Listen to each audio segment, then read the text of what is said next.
রাম নাম রস বীজে, রাম নাম রস বীজে, রাম নাম রস বীজে রে মনোয়া, রাম নাম রস বীজে রে মনোয়া, রাম নাম রস বীজে।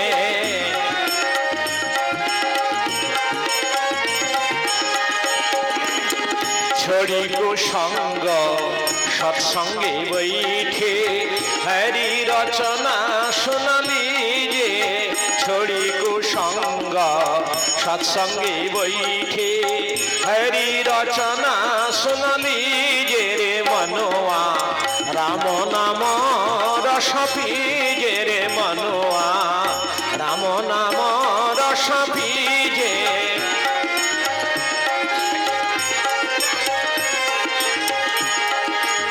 কাম ক্রোধ মদ লোভ মোহ কি, কাম ক্রোধ মদ লোভ মোহ কি, বাহা চিত সে দিজে।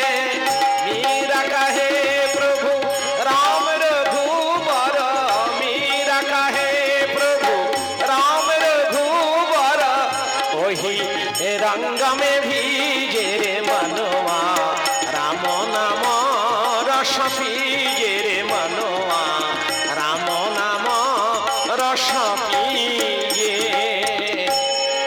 এইভাবে তরণী মনে মনে বলছে যে মুক্তি পথে যাওয়ার সেই জন যোগ্য, তার যেন মনের মধ্যে কোনো বিষয় ভোগের বাসনা না থাকে। আমার মনের মধ্যে তেমন কিছু আছে নাকি? না না না, তেমন কিছু নেই। তবে আমার কর্তব্য আছে।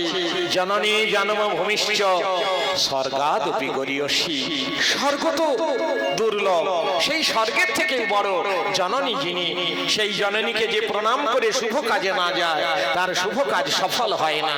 দেখুন, রামায়ণের কাছ থেকে আবার একটা আমরা শিক্ষা পেলাম যে শুভ কাজে গেলে মাকে প্রণাম করতে হয়। হ্যাঁ, স্বর্গের থেকে বড় সেই মা গর্ভধারিণী, তাকে প্রণাম করে বেরোতে হয়। এটা আমরা রামায়ণের কাছ থেকে এই সভ্যতাটা শিখেছিলাম। এগুলো ছিল এককালে ছিল। ওই পুত্র বলুন কন্যা বলুন ছেলে মেয়েরা বাড়ির বাইরে গেলে বা অন্যান্য কেউ বাড়ির বাইরে গেলে গুরুজনদের প্রণাম করে বাড়ির বাইরে যেতেন, কোনো বিপদ হতো না, নিরাপদে ফিরতেন বাড়ি। কোনো ভালো কাজে গেলে লাভ করেই ফিরতেন, লোকসান হতো না। হ্যাঁ, এটাই ছিল আমাদের ভারতীয় সংস্কৃতি। কেন? রামায়ণটা ঘরে ঘরে পড়া হতো, রামায়ণটা ঘরে ঘরে আলোচনা হতো। রামায়ণকে বাদ দেওয়া হয়েছে আমাদের জীবন থেকে, যার জন্য ছেলেমেয়েরা আর বাবা মাকে প্রণাম করে না, সেগুলো ভুলে গিয়েছে। শাশুড়িকে প্রণাম করতে ভুলে গিয়েছে বৌমারা। হ্যাঁ, তা এতখানি আমাদের কপালে জুটেছে দুর্ভাগ্য। কারণ হচ্ছে রামায়ণকে আমরা ব্যান্ড করে দিয়েছি। তো ফলে রামায়ণকে ফিরিয়ে আনতে হবে। সবাই রামায়ণ পাঠ করবেন, রামায়ণ গান করবেন, রামায়ণ গান শুনবেন আমাদের ইউটিউব চ্যানেলে, তো সব জানতে পারবেন। তাহলে সেই তরণী বলছে আমি মাকে প্রণাম করব, তাই রাবণকে ডেকে বলল, জ্যেষ্ঠ চাচা তরণী আমাকে একটু সময় দেবেন না? কেন? আমি একবার মাকে প্রণাম করে আসি, বিলম্ব হয় না যেন, তাড়াতাড়ি এসো, তোমার জন্য রথ আছে সাজানো, সৈন্যগণ অপেক্ষা করছে, তুমি আজকে সেনাপতি। তরণী চলল মাকে প্রণাম জানাবার জন্য। আর মুখে তার হাসি, মনে তার আনন্দ খেলা করছে, আনন্দের জোয়ার বয়ে চলেছে। কি আনন্দ! নাচতে নাচতে রাম নাম করতে করতে চলেছে মায়ের কাছে। রাম রাম রাম জয় রাম রাম রাম, রাম রাম রাম রাম রাম রাম রাম, রাম রাম রাম জয় রাম রাম রাম, রাম রাম রাম রাম রাম রাম রাম।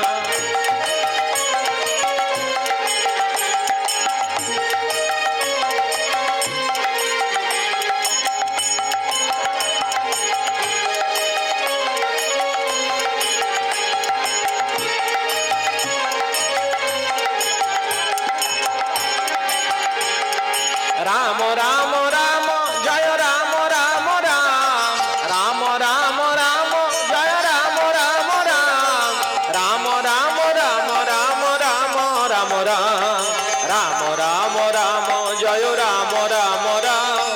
কমল দল দলিত অঙ্গ দুর্বাদল শ্যাম, কমল দল দলিত অঙ্গ দুর্বাদল শ্যাম।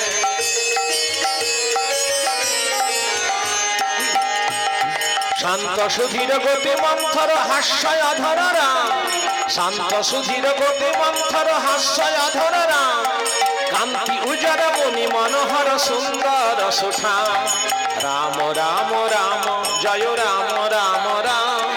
কমল দল দলিত অঙ্গ দুর্বাদল শ্যাম, কমল দল দলিত অঙ্গ দুর্বাদল শ্যাম।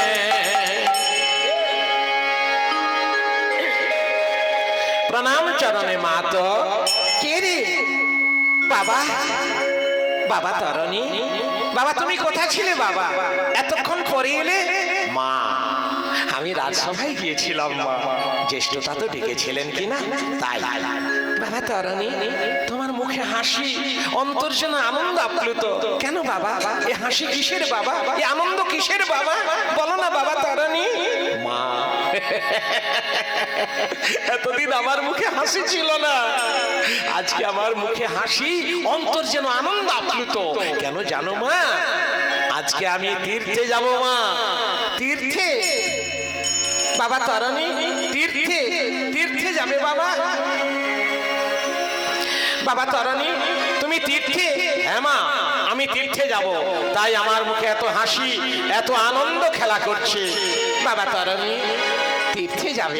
তা কোন তীর্থে যাবে বাবা? মা আমি যে তীর্থে যাব সেই তীর্থের নামটা আমার জানা নেই মা, তবে খুব ভালো জায়গা, আমি সেই তীর্থে চলেছি মা। কথা শুনে শরমা তরণী রে কয়, বলে মা থাকিতে ছেলে কিরে একা তীর্থে যায়। ওরে আমিও যাব তোর সঙ্গে তীর্থে, আমিও যাব তোর সঙ্গে তীর্থে, আমিও যাব। আমায় নিয়ে চল রে বাবা তোর সঙ্গে তীর্থে, আমিও যাব। আমায় সঙ্গে নিয়ে চল রে তোর সঙ্গে তীর্থে, আমিও যাব। মা তুমি আমার সঙ্গে তীর্থে যেতে চাইছো মা? হ্যাঁ বাবা তরণী, তুই আমাকে সঙ্গে নিয়ে চল, আমিও তোর সঙ্গে তীর্থে যাব। মা মাগো আমি যে তীর্থে চলেছি সেই তীর্থযাত্রীকে একাকে যেতে হয় মা, সঙ্গে কাউকে নেওয়া চলে না, আর নিলেও সে যেতে পারে না। সে আবার কোন তীর্থ বাবা যেই তীর্থে তীর্থযাত্রীকে একাকে যেতে হয়? মা আচ্ছা বলো তো তীর্থে গেলে কি ফল লাভ হয়? বাবা তরণী যেখানে যেখানে ভগবান প্রকট হয়ে লীলাদি করেন সেখানেই তীর্থস্থান, সেটাই তীর্থস্থান। এখানে দাদা ঠাকুরের মতো একজন মহাপুরুষ, তার লীলাভূমি এই যুগীশোল গ্রামের এই শ্রীনাম কুঠি, যাকে নাম দেওয়া হয়েছে, নামকরণ করা হয়েছে। তাহলে সেই মহাপুরুষ আবির্ভূত হয়েছিলেন যেখানে মহাপুরুষের লীলাভূমি, সেটাই তীর্থস্থান। আমি বলছি না, রামায়ণ বলছে। রামায়ণ বলছে মহাপুরুষের লীলাভূমি তীর্থক্ষেত্র, সেখানে বৃন্দাবন, সেখানে গয়া কাশী, সেখানে মথুরা বৈকুণ্ঠ সব বিরাজমান। সেখানে কুম্ভে যেতে কোনো প্রয়োজন লাগবে না, এখানেই গঙ্গা যমুনা সরস্বতী সকল মিলিতা হয়ে এখানে প্রবাহিতা আমাদের অলক্ষ্যে তারা রয়েছে। হ্যাঁ তাই মা বলছেন যেখানে ভগবান প্রকট হয়ে লীলাদি করেন, মহাপুরুষগণ প্রকট হয়ে লীলাদি করেন, সেটাই তীর্থস্থান। মা তা মাগো সেই তীর্থক্ষেত্রে গেলে কি লাভ হয়? মায়েরা ভালো করে শুনবেন, মানুষকে বুঝিয়ে দেবেন ভালো করে, আপনাদের কথা শুনবে ভালো, বাবাদের কথা হয়তো নাও শুনতে পারে। ঠিক আছে, ভালো করে মন দিয়ে শুনুন এই জায়গাটা। তো মা মাগো সেই তীর্থে গেলে কি লাভ হয় মা? বাবা সেই তীর্থে গেলে মন স্বভাবতই পবিত্র হয়, মন পবিত্র। হ্যাঁ বাবা আচ্ছা মা মন পবিত্র হলে লাভ কি, আর অপবিত্র হলেই বা ক্ষতি কি? বাবা তারণী মন যত পবিত্র হবে ঈশ্বরাভিমুখী হবে, ভগবান চটপট করে নেন তাকে বৈকুণ্ঠবাসী। ভাবতে পারছেন ভাবতে পাচ্ছেন কি কত বড় লাভ? মন যত পবিত্র হবে, মানে যেখানে মহাপুরুষগণ লীলা করে গেছেন সেই জায়গায় যদি আমরা যাই, মন পবিত্র হবে আর ভগবান তাকে চটপট করে নেবেন। বৈকুণ্ঠবাসী, বৈকুণ্ঠে অবস্থান করব। সেই স্বর্গলোকের বৈকুণ্ঠ নাই বা হলো, যে সংসার রূপ বৈকুণ্ঠ আমরা সাজিয়ে আছি, সেই সংসারগুলি এক একটা বৈকুণ্ঠে পরিণত হয়ে যাবে। সংসার সুখের হবে, সংসার আনন্দের হবে, আনন্দ বিরাজ করবে, সেখানে দুঃখ কষ্ট ব্যথা কিছুই থাকবে না। সেই হলো আনন্দময় ভূমি। তাহলে তীর্থে গেলে এই ফল পাওয়া যায়, তাহলে এটাও তীর্থক্ষেত্র, এখানে এলে একই ফল মিলবে। সবাইকে বুঝিয়ে বলবে, ঠিক আছে? তাহলে মা, আমি সেই তীর্থে চলেছি মা। হ্যাঁ বাবা, আর আর আর যদি তীর্থে যাও মন পবিত্র হবে, ঈশ্বরাভিমুখী হবে, ভগবান চটপট করে নেবেন বৈকুণ্ঠবাসী। আর মন অপবিত্র হলে ক্ষতি কি?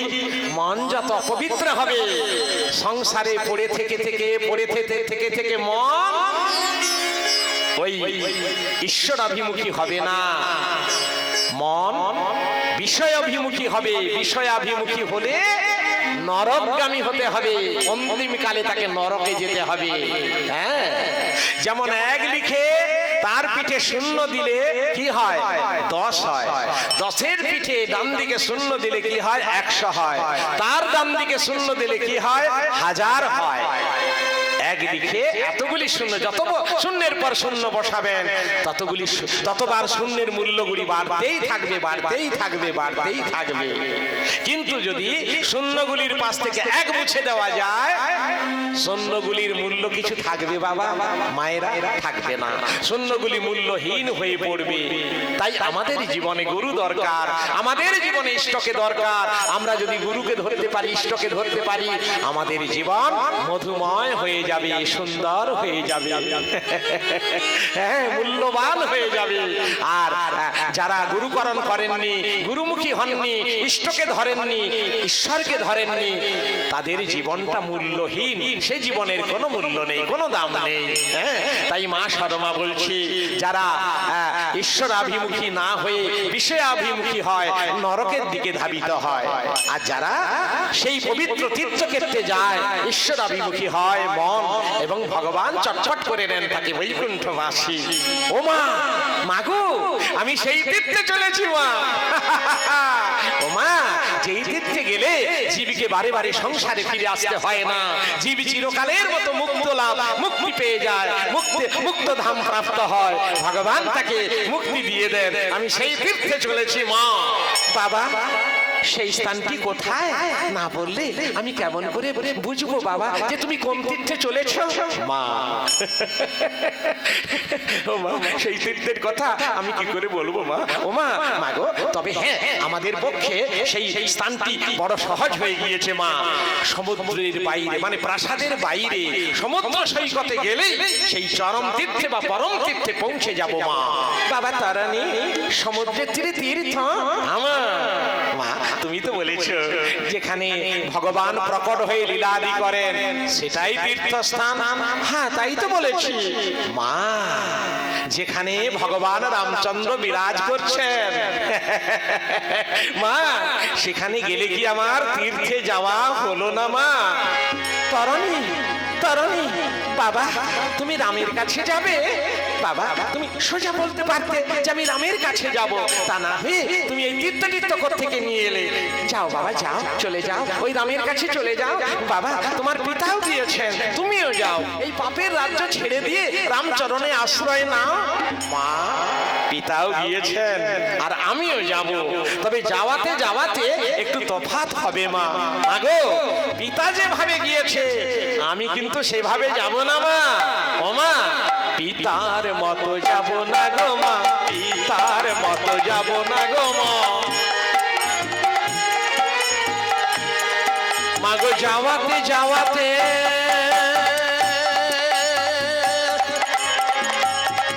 ও গো মা, মা,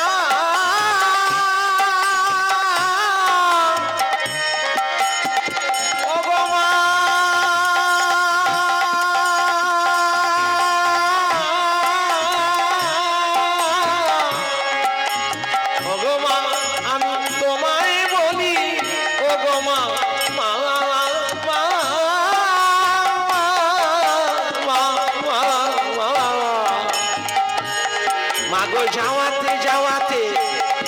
ওমা যাওয়াতে যাওয়াতে তফাৎ হবে, পিতার মতো যাব না গো মা, পিতার মতো। আগো পিতা গেছে না পনি ছাই শ্রীরামের পাশে, পিতা গেছে না পনি ছাই শ্রীরামের পাশে, আমি যাব দশানন রাবণ আদেশে। মাগো আমি যাব দশানন রাবণ আদেশে। মাগো পিতা গেছে কর জুড়ে পুজিতে চরণ, পিতা গেছে কর জুড়ে পুজিতে চরণ, আর আমি যাব ধনুক ধরে রামের সদন, আমি যাব ধনুক ধরে রামের সদন। তরণী বাবা তরণী। হ্যাঁ মা পিতা গেছে, মাগো পিতা গেছে চোখের জলে চরণ ধোয়াতে,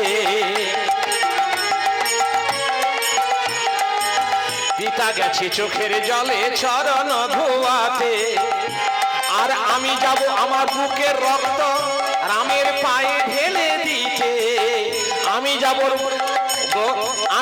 আমার বুকের রক্ত রামের পায়ে ঢেলে দিতে, রামের পায়ে ঢেলে দিতে।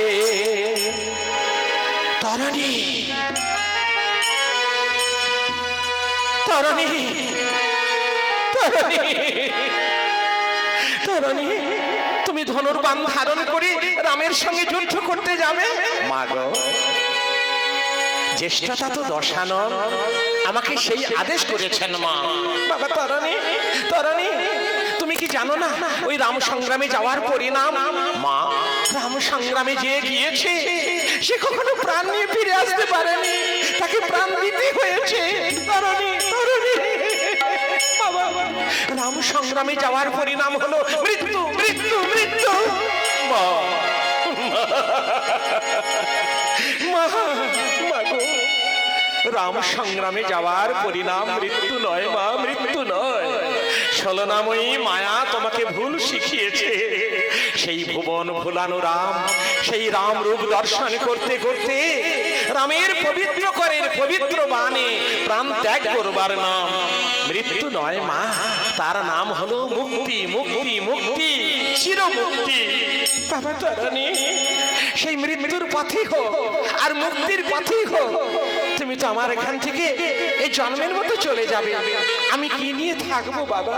বাবা তরণী, আমি কি নিয়ে বাঁচবো বাবা? আমি তোমাকে যেতে দেব না বাবা, আমি যেতে দেব না, যেতে দেব না। হায় ঠাকুর, কৃপা করে যখন তুমি আমাকে ভবের বাঁধন ছিন্ন করিলে দয়াময় প্রভু রাম, তবে মায়ের স্নেহ বাঁধনে কেন আবদ্ধ করলে? কৃপা করে মায়ের স্নেহ বাঁধন ছিন্ন করে নিয়ে চলো তোমার চরণ তলে, তোমার চরণ তলে। জয় রাম জয় রাম জয় রাম জয় রাম। মম অস্থির চিত্ত সুস্থির কর, ওহে তুমি চির শান্ত, ওহে তুমি চির শান্ত। অস্থির চিত্ত কর সুস্থির, ওহে তুমি চির শান্ত।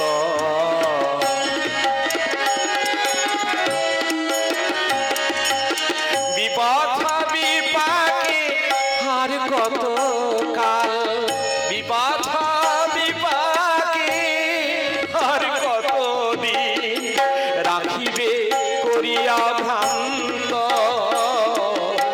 ওহে তুমি চির শান্ত, ওহে তুমি চির শান্ত। অস্থির চিত্ত কর সুস্থির, ওহে তুমি চির শান্ত। মা মাগো, এই যে আমার বহুদিনের বাসনা, রাম রাম করে মৃত্যু বরণ করে আমি মুক্তি লাভ করব, তুমি বাধা দিও না মা। মা মা, এই বাসনা পূরণে তুমি বাধা দিও না। বাধা বাবা, মা হয়ে ছেলেকে কখনো মৃত্যুর পথে ঠেলে দিতে পারে বাবা? আমি যে তোর মা, তুই যে আমার ছেলে, আমি কি নিয়ে বাঁচবো বাবা? তোর পিতাও চলে গিয়েছে, তুই যদি চলে যাস আমি কি নিয়ে বাঁচবো বাবা? তারানি মা, তুমি আমার মা, আমি তোমার ছেলে, আমাদের মায়ে বইয়ের সম্পর্ক কত সুন্দর। কিন্তু মা, এই সম্পর্ক কত দিনের বা কত সময়ের এটা কখনো ভেবেছ?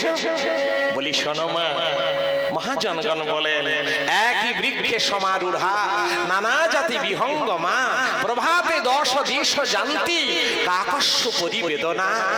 রাত্রিকালে একটি বৃক্ষে নানা জাতির পাখি এসে বাসা বাঁধে, একে অপরের সঙ্গে প্রীতি বিনিময় করে, সম্পর্ক স্থাপন করে। কেউ বা পিতা হয়, কেউ বা মাতা হয়, কেউ বা ভ্রাতা হয়, কেউ বা ভগ্নী হয়, কেউ বা মেসমশাই হয়, কেউ বা পেশমশাই হয়, কেউ মাসিমা হয়, কেউ কাকিমা হয়। এই ধরনের সম্পর্ক তৈরি হয়ে যায় ওই রাত্রির মধ্যে।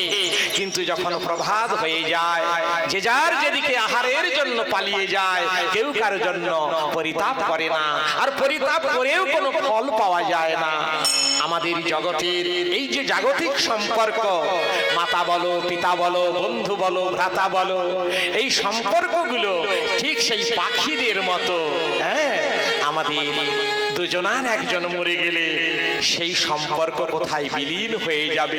তাই মা, মাগো, এই সংসারে এসেছি একা, যেতে হবে একা, কেবল মাত্র পথের দেখা, কেউ কারো নয় মা, সংসারে কেউ কারো নয়, সবই ফকিকার ফাঁকা, সবই ফাঁকা ফকিকার, ফকিকার ফকিকার সব, ফকিকার ফকিকার সব। দেখছো স্বপন নেশার ঘুমে হারিয়েছ জ্ঞান আপনা, দেখছো স্বপন মায়ার ঘুমে হারিয়েছ জ্ঞান আপনা। ফকিকার ফকিকার সব, ফকিকার ফকিকার।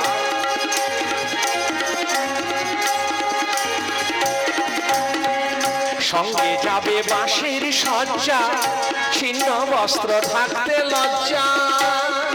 ওগো মা, ওগো মা, ওগো মা, ওগো মা, ওগো মা। মাগো, শেষের দিনে সঙ্গে কি কি যাবে জানো মা? শোনো মা, সঙ্গে যাবে বাঁশের সজ্জা, ছিন্ন বস্ত্র থাকতে লজ্জা, তিলের পিণ্ডি পঞ্চকড়ি, গোবর জলের ছড়াদার, তিলের পিণ্ডি পঞ্চকড়ি, গোবর জলের ছড়াদার। ফকিকার ফকিকার, ফকিকার ফকিকার সব।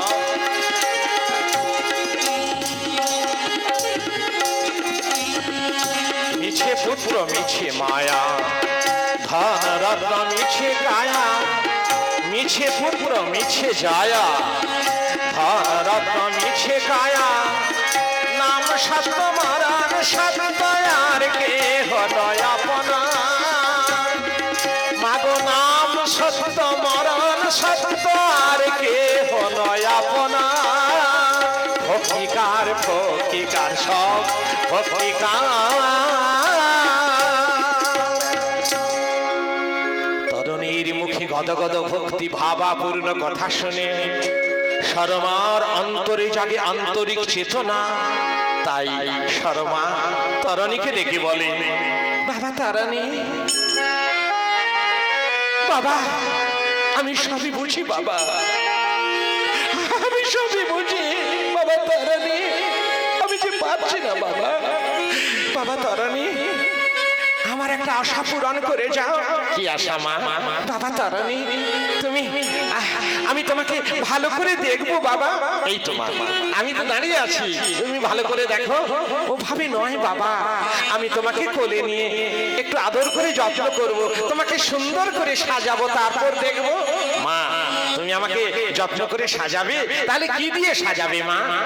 কেন বাবা, বসন ভূষণ দিয়ে যেভাবে নিত্য নিত্য সাজায়? না মা, মা তুমি কি জানো না, ও যে বসন ভূষণ রাজা ভরণ মানিক কাঞ্চন যত,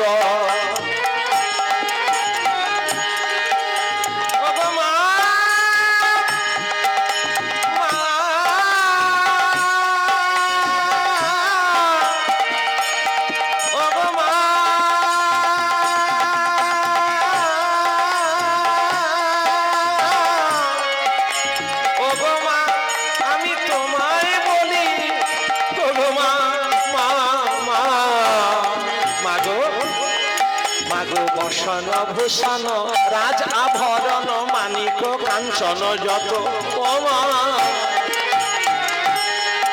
মাগো এ সকল ধারণ অঙ্গের শোভন দিনে কি দুইয়ের মত মা, দিনে কি দুইয়ের মত, মাগো জীবের সঙ্গে যাবে না গো মা, জীবের সঙ্গে মাগো নাম যাবে আর প্রাণ যাবে, নাম যাবে আর প্রাণ যাবে, জীবের সঙ্গে যাবে না মা।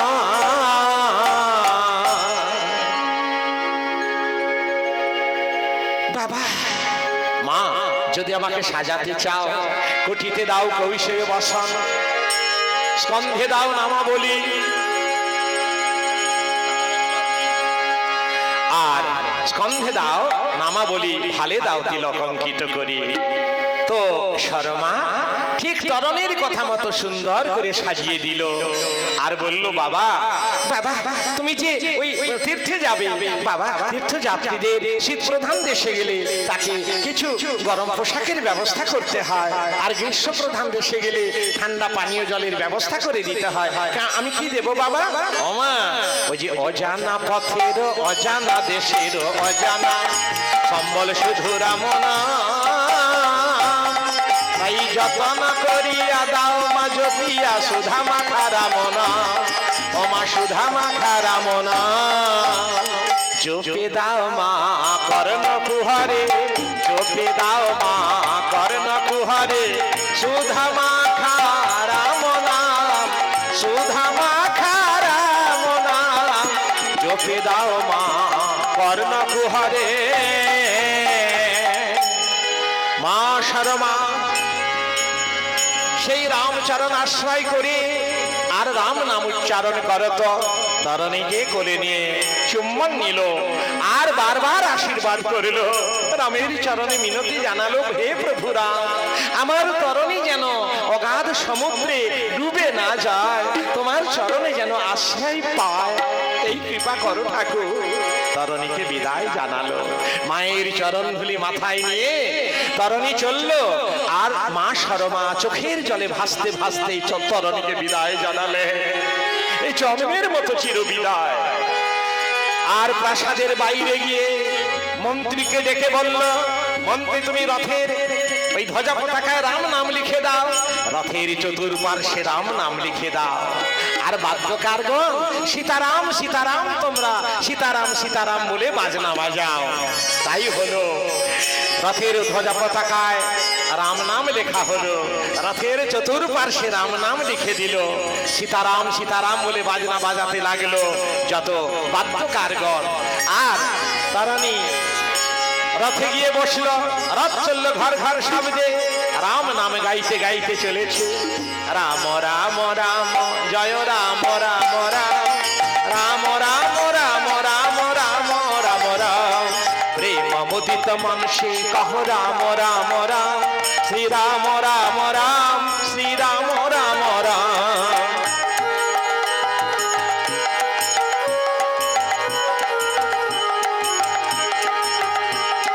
পাপ কাটে দুঃখ মিটেলে সে রাম নাম, পাপ কাটে দুঃখ মিটেলে সে রাম নাম, পাপ কাটে দুঃখ মিটেলে সে রাম নাম, ভব সমুদ্র সুখত নামে রাম নাম, শ্রী রাম রাম রাম, শ্রী রাম রাম রাম, শ্রী রাম রাম রাম, প্রেম মুদিত মনসে কহ রাম রাম রাম, শ্রী রাম রাম রাম, শ্রী রাম রাম।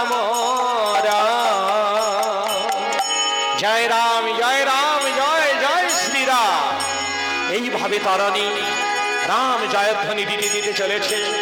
সাগর সৈকতে যখন পৌঁছে গেল, আর এক ঝাঁক সেই বানরগণ, সৈন্যগণ, বানর সৈন্যমণ্ডলী তারা চমকে উঠল। এই বাপরে বাপ, এ বেটা কে? এই দেখে মনে হয় যেন যুগান্তের জম এসে গিয়েছে। ওরে বাপরে বাপ, বেটা বান ছুঁড়ে ছুঁড়ে মারছে। ওরে বাবা, ওরে ওরে, ওই বান যেন চতুর্দিক অন্ধকার ঢেকে দিয়েছে। ওরে বাপরে বাপ, চল চল চল, আমরা প্রভুর কাছে ছুটে যাই। সকলে ছুটে গেল প্রভু সেই রামচন্দ্রের কাছে। প্রভু প্রভু, একই বানর সৈন্য মণ্ডলী ঊর্ধ্বশ্বাসে ছুটতে ছুটতে এলে কেন? প্রভু, সর্বনাশ হয়েছে। কি সর্বনাশ হয়েছে? ওই আজকে রাবণ একটা বালককে যুদ্ধে পাঠিয়েছে, 10 কি 12 বছর বয়স। তার রথের ধ্বজা পতাকায় রাম নাম, রথের চতুর্পার্শ্বে রাম নাম, আর মুখেও রাম নাম করছে। সে বান ছুড়ছে, একটি বান মহাশূন্যে গিয়ে লক্ষ লক্ষ বান সৃজন করছে। ঝাঁকে ঝাঁকে আমাদের মস্তকে পড়তে লাগলো, চতুর্দিক অন্ধকার করে দিল। বিভীষণ, ও বিভীষণ, কে এমন বালক আছে হে তোমার এই লঙ্কায়, যার মুখে রাম নাম, শুধু রাম নাম করছে, আমারই নাম? কে সে বালক? মিতা, আমি তো না দেখলে বলতে পারছি না রাবণ আজকে কোন বালককে যুদ্ধে পাঠিয়েছে। বেশ, তুমি এগিয়ে দেখো, আমরা পেছনে পেছনে যাচ্ছি। বিভীষণ এগিয়ে গেল, দেখলো তার নিজ পুত্র তরণী সেনে যুদ্ধে এসেছে। তরণী, তরণী, তরণী, তরণী, তুই কেন এলি বাছা? ওরে তরণী, তুই কেন এলি মরতে? তুই কি জানিস না এই রাম সংগ্রামে আসার পরিণাম হলো মৃত্যু, মৃত্যু, মৃত্যু? ওরে তরণী, কেন তুই মরবার জন্য এলি? তো তোর শুধু যুদ্ধে আসা নয়, চরম পরীক্ষায় ফেললি, চরম পরীক্ষা। এখন আমি কি বলবো? তোর পরিচয় আমি কি করে জানাবো প্রভু রামচন্দ্রকে? বিভীষণ, আমি তোমার বিবেক, কোন পথে থাকতে চাও? ত্যাগের পথে না ভোগের পথে? যদি ভোগের পথে থাকতে চাও তাহলে বলে দাও, ওই বালক তোমার পুত্র তরণী সেন, চলে যাও, অফুরন্ত ভোগে লিপ্ত হও। আর যদি বলো যে ত্যাগের পথে থাকবে, তাহলে বলে দাও ওই বালকের সঙ্গে তোমার কোনো প্রকার সম্পর্ক নেই, সকল ধরনের সম্পর্ক বিচ্যুত। সেই সংসারকে নশ্বর মনে করে পদদলিত করে ফেলে এসেছি, সেই সংসারে আমি আর ফিরে যাব না, ফিরে যেতে আমি চাই না। কত আশা করে গো সবাই কদিনের তরে আসিয়া, কত আশা করে গো সবাই কদিনের তরে আসিয়া।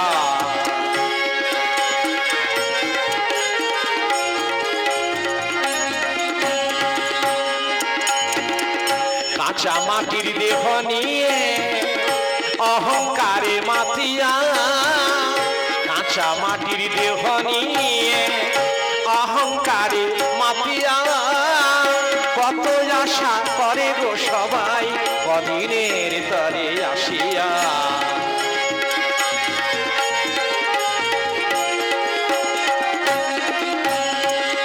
কেউ বা করে ছুটাছুটি, কেউ বা করে পরিপাটি, কেউ বা করে ছুটাছুটি, কেউ বা করে পরিপাটি, কেউ করে দেয় কারো সর্বনাশ সাজনে সয় মাতিয়া, কেউ করে দেয় কারো সর্বনাশ সাজনে সয় মাতিয়া। কত আশা করে গো সবাই কদিনের তরে আসিয়া, আসিয়া, আসিয়া, আসিয়া।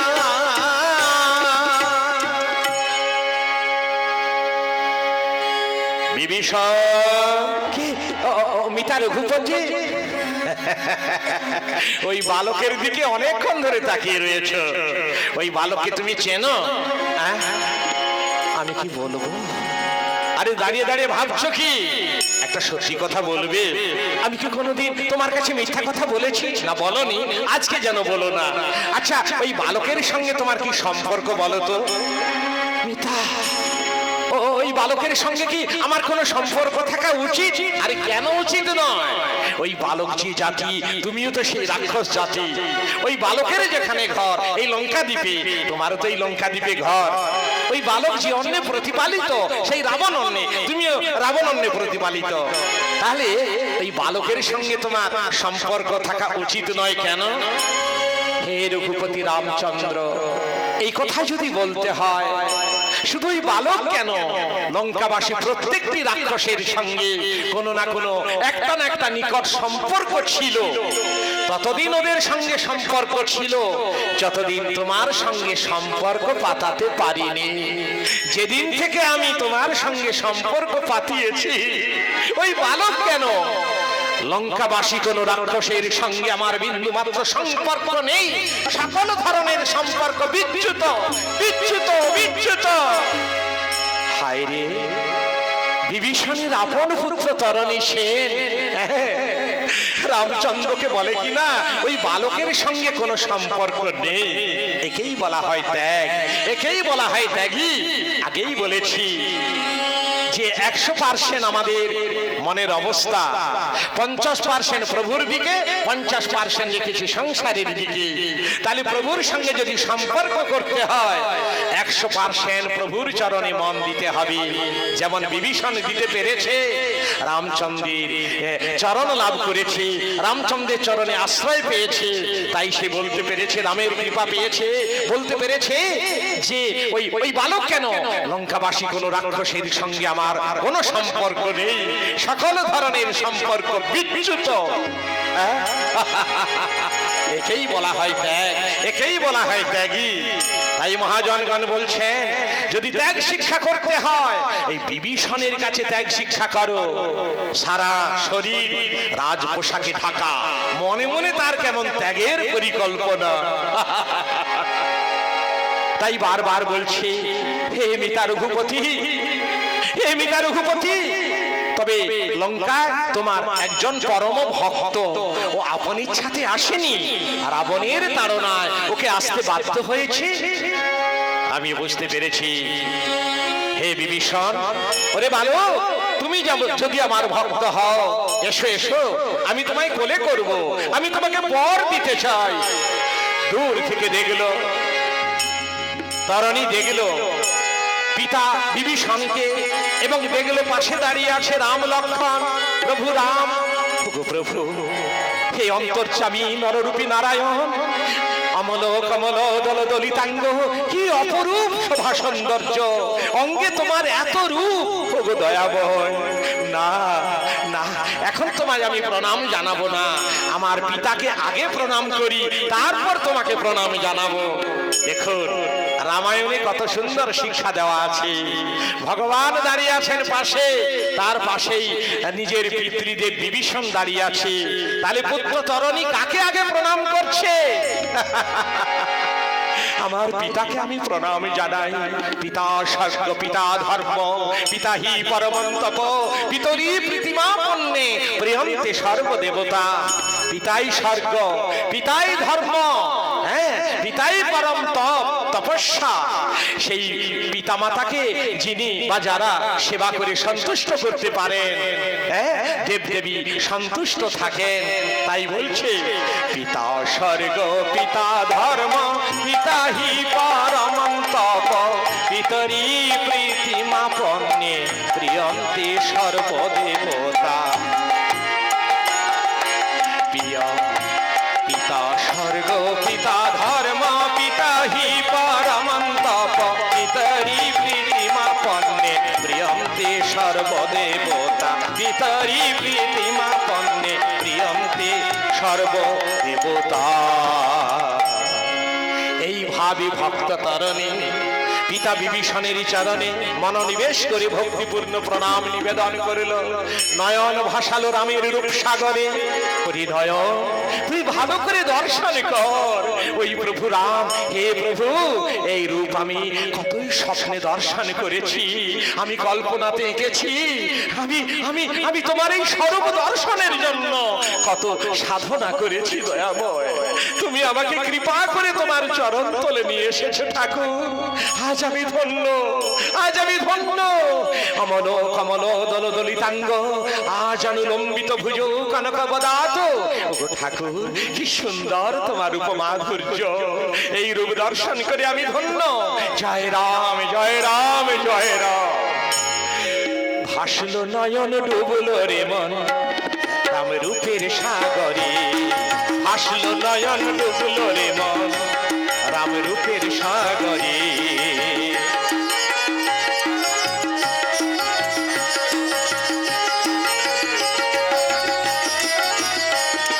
ভক্তি নদীর দুকুল মুখার ভক্তি নদীর, আহা ভক্তি নদীর দুকুল মুখর ঢাকলো জোয়ারে, ভাসলো নয়ন ডুবলো রে মন রূপের সাগরে রাম রূপের সাগরে।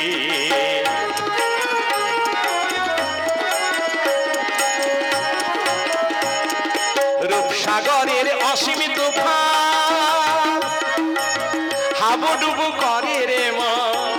ভগবান রামচন্দ্রের এত রূপ মাধুর্য, রূপের শোভা, এই সংসারে ত্রিভুবনে কোথাও সেই রূপের সঙ্গে কোন রূপের সঙ্গে তুলনা হয় না। সমস্ত রূপ যেন মলিন হয়ে যায়। সেই রূপজ্যোতি দর্শন করছে ভক্ত তরণী, ভগবান রামের রূপ মাধুর্য দর্শন করছে। আহা, সেই রূপের সাগরে হাবুডুবু খাচ্ছে ভক্ত তরণী, আর রামচন্দ্র ভগবান তার ওই অনন্ত ঐশ্বর্য প্রকাশ করে ভক্তকে দর্শন দিচ্ছেন, আর কেউ দেখতে পাচ্ছে না, ভক্তাধীন ভগবান। রূপসাগরের অসীম তুফান হাবুডুবু করে রে মন, আর রূপসাগরের অসীম তুফান হাবুডুবু করে রে মন। যে ডুবেছে সেই তো জানে, আহা যে ডুবেছে রাম রূপে, যে ডুবেছে সেই তো জানে, নয়তো অপরে। ভাসলো নয়ন ডুবলো রে মন রূপের সাগরে। আহা ভক্তি নদীর দুকুল মুখর ভক্তি নদী, ভক্তি নদীর দুকুল মুখর ঢাকলো জোয়ারে, ভাসলো নয়ন ডুবলো রে মন রূপের সাগরে রাম রূপের সাগরে রাম রূপের সাগরে।